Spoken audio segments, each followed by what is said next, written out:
High, আমি Poulami. Good afternoon সবাইকে। তো রিসর্টে চলে এসেছি, জলছবি রিসর্টে মুর্শিদাবাদে। তো এখন আমরা সাইট সিন করতে বেরোবো।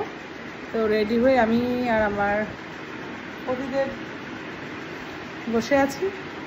এই গাইড আসলে তারপরে আমরা বেরিয়ে যাব, তারপরে দেখাচ্ছি বাকিটা। তো গাইড আস্তে আস্তেই চলুন আপনাদের দেখিয়ে দিই রিসর্টের কিছু ভিউ। তো এটা রিসেপশন, ওরা যেতে যেতেই ওয়েলকাম ড্রিঙ্ক দিয়েছে। তারপর রিসেপশন থেকে আমরা বেরিয়ে রুমের দিকে রওনা হলাম। উফ, কি নেচার, দারুণ লাগলো আমার।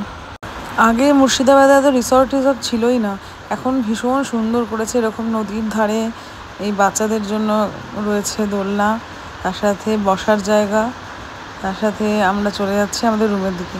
আর রুমটাও ভীষণ ভালো। আর ওরকম সিঁড়ি থেকে উঠে ক্লিনিং হয়ে গেছে আর কি আমাদের রুমটা। আমাদের রুম নাম্বার ছিল 108, যেই রুমটার নাম হচ্ছে বীরা। এখানে সব রুমেরই আলাদা আলাদা নাম রয়েছে, যেমন একটা কালা পাহাড়, কোনোটা অম্রলিপ্ত, এইসব সবই। তো চলে যাচ্ছি আমরা রুমের দিকে, হাজব্যান্ড আগে যাচ্ছে আর কি।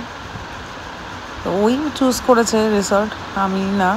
তো সামনে রিসর্টে না টাইমটাই কাটানো হয় না, এসে কোথাও এত হেট্রিক শিডিউলের মধ্যে আসা হয় 2-3 দিনের জন্য যে বাইরেই ঘুরতে ঘুরতে সময় চলে যায়।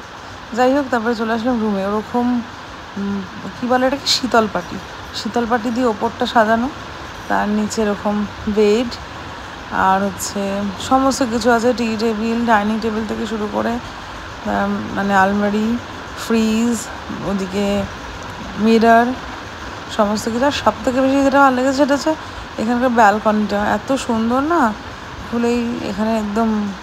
প্রথমত আমার পছন্দের একটা ফুল মাধবীলতা, সেটা দিয়ে পুরো ব্যালকনিটা সাজানো। তারপরেই এরকম গাছগুলোর ফাঁক থেকে ওরকম শরতের আকাশ, আর তার সঙ্গে নদীটাকে দেখা যাচ্ছে, ভীষণ সুন্দর। এই যে বীরা হচ্ছে আমার রুমের নাম। এরকমভাবে জানলাগুলোতে সাজানো আছে। এই কাটারা মসজিদের একটা ওয়াল হ্যাঙ্গিং লাগানো রয়েছে, মানে পোর্ট্রেট।